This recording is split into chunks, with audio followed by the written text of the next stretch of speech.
નમસ્કાર મિત્રો, મારું નામ વીરુભાઈ આહિર. હું ઘણી વખત કહેતો હતો ને આજ ફરી પાછો કહું છું, દેવભૂમિ દ્વારકાની અંદર કંપનીઓનું ખુલ્લેઆમ રાજ. એમનું આજ ઉદાહરણ તમને આપું છું. હું ચારબારાના ગામની મુલાકાતે આવ્યો છું. ગામના સરપંચ, ગામના સભ્યો બધા મારી સાથે છે.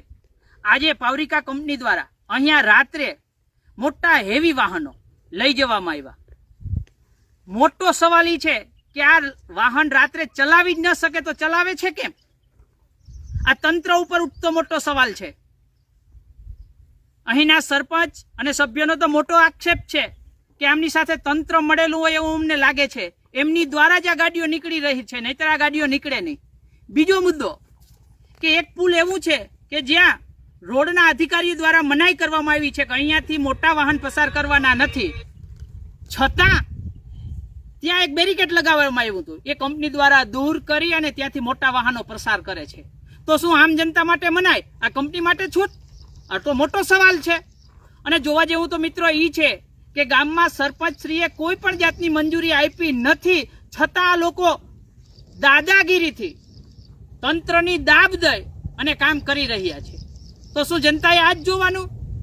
આવું તો કંપની પાસે શું છે કે તંત્ર પણ એમને જવાબ આપી નથી શકતું. ક્યાંક લાગે છે કે તંત્રની પણ મેલી મુરાદ હશે, નહીતર આ વાહનો રાત્રે કઈ રીતે નીકળી શકે?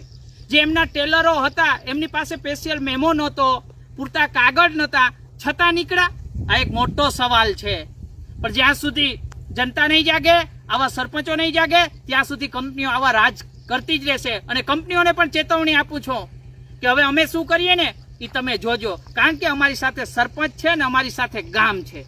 અને બીજો વાત કે અહીંયા એક ખેડૂતનું ખાતેદાર ખેતર હતું, એમાં એની ધૂળ નાખી દીધી. આજ સાંજ સુધીમાં અમે જરીફ પાસે મપાવી તમામ કાગળ પુરાવા કરી અને જે કંપની દ્વારા ધૂળ નાખવામાં આવી છે એમની ઉપર પણ અમે લીગલી કાર્યવાહી કરશું. અને આ ગામને અને આ ખેડૂતને જ્યાં મારી જરૂર પડશે ત્યાં હું સાથે છું, પણ કંપનીને તો અમે જરૂર ને જરૂર બતાવી દેશું કે વ્યક્તિમાં શું તાકાત હોય છે.